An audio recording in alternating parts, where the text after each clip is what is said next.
Hey guys, welcome back. So today's lesson is actually really easy, a lot easier than the optimization problems we've been working on.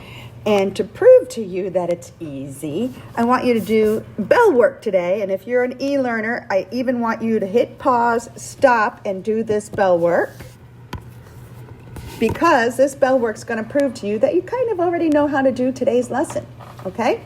So to write the equation of a tangent way back from the first week of school, you need two things to write an equation of a tangent. You need point and you need slope. You need point, you need slope. Okay? So do what you already know and go ahead and write the equation of that tangent. Okay, to get the point, we plug the 1 into the original function and we get 3. To get the slope, we find the derivative, which would be 6x. And plug the 1 into the derivative. And we get 6. Write the equation of your tangent. Y minus y1 equals m times x minus x1. Done. Okay, so hopefully you did that without any trouble. Well, the only thing that's new today is we're now going to use this to make an estimate. So here's the way this would change. I'm going to just show you the mechanics of it first, and then I'm going to show you why, okay? We wrote the tangent line. Now we're going to use that tangent to estimate the value of f of 1.1. We're not going to plug it into the actual function, even though that would not be that hard. We're going to plug it into the tangent equation, because the equation of a tangent is always a line. It's always easy to plug it in. It's supposed to be something you could do in your head. Now I'll show you why that works in a minute also. But first know that the value I ask you to estimate has to be close to the point of tangency. Let me just go ahead and show you why. If I have original function f of x, maybe it looks like this, okay? And I want to know the value maybe right here. Well, let me change that. I want to make it a different spot. Let's say I want to know the value right here. Maybe that's 1.1, the value I'm trying to figure out. Well, if I write a tangent line close to it at 1, not 1.1, okay? And instead of plugging in my 1.1 to the original function, I plug it in instead to the tangent. So I plug it in here in that spot right there. Aren't those two values really close to each other? So in other words, I'm going to plug into the tangent line because that's really close to the actual value, the actual height, as long as I'm close to the point of tangency. Okay? Furthermore, just to go a little further with this, if my graph is concave up when I do this estimate, then my estimate, since it's going into this line, my estimate is below the graph and it will be an underestimate. If we had done this process over here though, okay, now since the graph is concave down, my tangent estimate would be above the graph and therefore an overestimate. So that's going to come up tomorrow when you go to justify your answers formally like they do on the AP exam. Okay? So to summarize, the original function could be crazy. It could be way more turns than this. It could keep going and be nutsy, totally nuts. So instead of plugging a value into the original function, which could be really awful, we're going to plug into a simple line. And we do that by writing the equation of a tangent. And as long as the value we're plugging in is really close to the point of tangency, it's a good estimate. The further you get away, let's say I try to estimate something over here, well, that's too far away from the curve now. That's not going to be a good estimate. Okay, so going back to the mechanics of it. So what you need to do from the start is write an equation of a tangent using, it'll be instead of 1.1, you would start at a point close to 1.1, but convenient. So they won't tell you to use the 0.1. You're going to have to know to use the value of 1 to write your equation of your tangent. And you'll do all the same work that you did in bell work. Okay, you're going to use a point close to the point that you're asked about. Then you now just take that 1.1 and plug it in right here for the x. So you get y minus 3 equals 6 times 1.1 minus 1. And that 1 is because we chose a point close to 1.1. And that makes it so the math is always something you can do in your head. Okay? So we have y minus 3 equals 6 times 1.1 minus 1 is 0.1. 6 times 0.1 just means move the decimal back and you get 0.6. And now add 3 and you get that y equals 3.6. Okay? Now that's the estimate of what you would get if you plugged 1.1 in right here for the x squared. This is an estimate though. So f of 1.1 is approximately 3.6. Now let's figure out what is the exact value of f of 1.1 if we were to plug it in right here. If we plug the 1.1 in for x right here, 1.1 squared would be 1.21 times 3, and we'd get 3.63. So let's compare. We got an estimate of 3.6, but the actual value is 3.63. Pretty dang close. And furthermore, my estimate is an underestimate of the actual answer. And why? It's because this is a parabola, so it's concave up. So my tangent line, wherever I write it, has to be below it. Okay, that's the first shot at it. Let me show you a more legit problem, though. Okay, now this, I know we could estimate this in our heads because we're not stupid. The square root of 26 is really close to the square root of 25. So I'd say 5.1, okay? Obviously, that is easy enough to do without anything fancy. But I can show you how the math works, and you can use this for way more complicated things. Okay, so we're going to do a linear approximation. If you see a linear approximation, linear line, just think equation of tangent. For an equation of tangent, you need a point and you need a slope. The problem is they don't give you anything. You have to determine what is your f of x, what is your function you're working with. Well, this is a square root problem. So we're going to let f of x be the square root function. Okay? And now I need to find a point and a slope.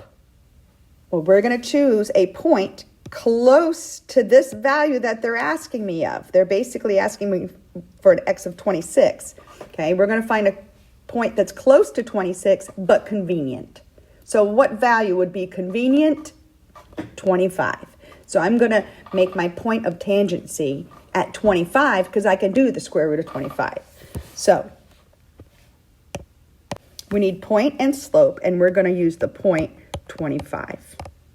Okay? So f of 25 would be 5, or the point 25, 5. Find the derivative. Remember, this is a 1/2 power, so the derivative would be 1/2 x to the negative 1/2. Clean it up. And now plug in that 25. Plugging in the 25 for x, the square root of 25 would be 5, then times 2. Now, it's always going to be something you can do in your head, and that's why we chose a convenient number that we could easily square root to begin with. So now I have my point and I have my slope, and I write my equation of the tangent, y minus y1 equals m times x minus x1. Some people move the 5 to the other side right now. You can do that if you want to, or you can do it at the end. Okay, now you have your equation of your tangent, but we didn't answer the question. The question was evaluate this. So what you do is you plug in 26 for your x, and it's going to be a number really close to this number, always. Okay, so the square root of 26 is going to be, the square root of 26 is approximately what you get when you plug in 26 right here. 5 plus 1/10 of 26 minus 25. Okay, and that's something you should be able to do in your head. 26 minus 25 is 1. 1 times a tenth is a tenth. So this is just 5 and 1/10, which, by the way, is what I said. I would guess anyway. I would have said 5.1. All right, so here's the key. you need to write the equation of a tangent. You need a point and a slope. But you choose a point that is close to the question that they're asking you, okay? And you have to define the original function so you can then get its derivative. Okay, that's the main idea. Let's try another one. Now on your worksheet, I do this on purpose. I use two numbers that are both close to the same point of tangency, which means I would still choose the square root of 25 would be convenient, which means I can use the same tangent equation from the last problem. So when we got down to this equation of our tangent on the last problem, now to estimate this, I just have to plug in the 24 for x. I don't have to redo all that work. Okay, so 24 minus 25 would be -1. So this time we're going to subtract a tenth from 5. So 5 minus 1/10 would be 4 9/10. Okay, notice the two answers. This one was 5 plus a tenth. This one was 5 minus a tenth. And that makes sense. Okay, you're kind of finding like the differential between the two. Let's do another one.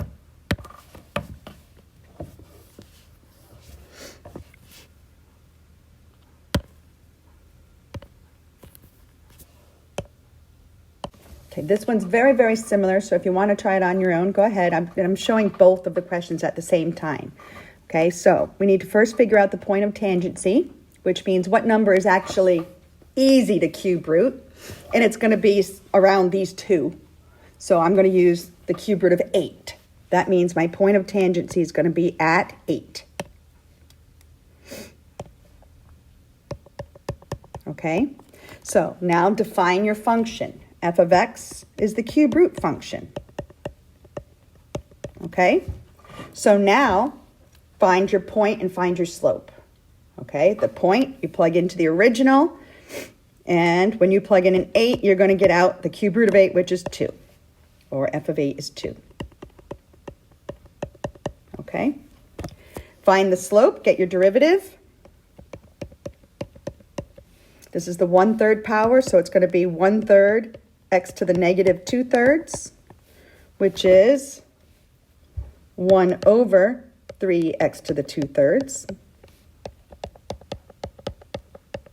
And plug in the 8. Remember, you plug in the 8 to the original and to the slope.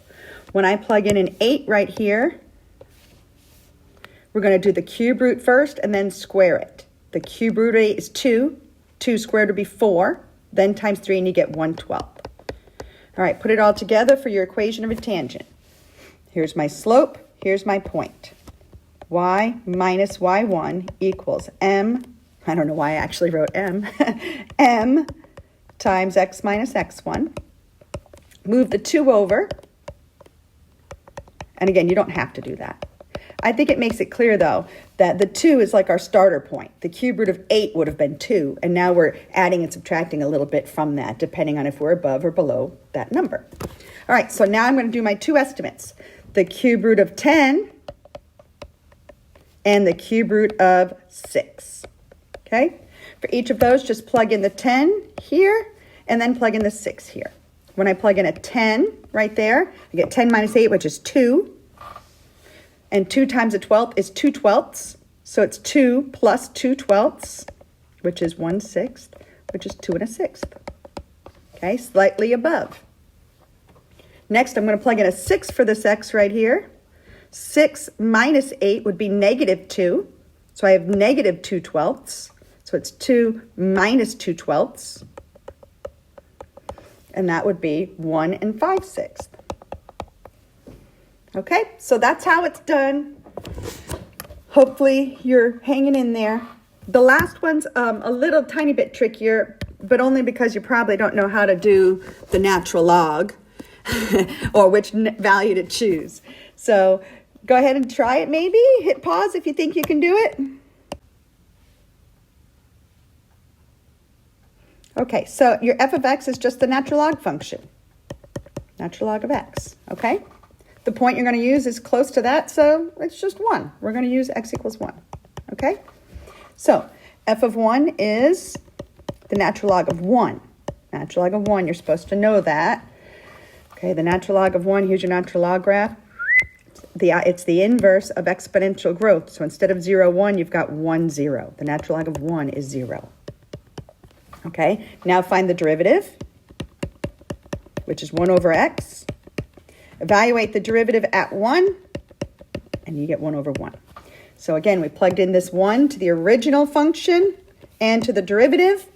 So my point is 1, 0, and my slope is 1. So write the equation of your tangent. Y minus y1, which is 0, equals m times x minus x1. So y just equals x minus 1. All right, don't forget to actually answer the question. The question is, what is the approximate value of the natural log of 1.1? Plug in the 1.1 for x, and 1.1 minus 1 is 0.1. Okay, guys, good luck. I hope you're doing well. Here's your homework, and don't forget, always, always, always let me know if you have any questions or things that you need me to work out better for you, okay? Good luck, y'all.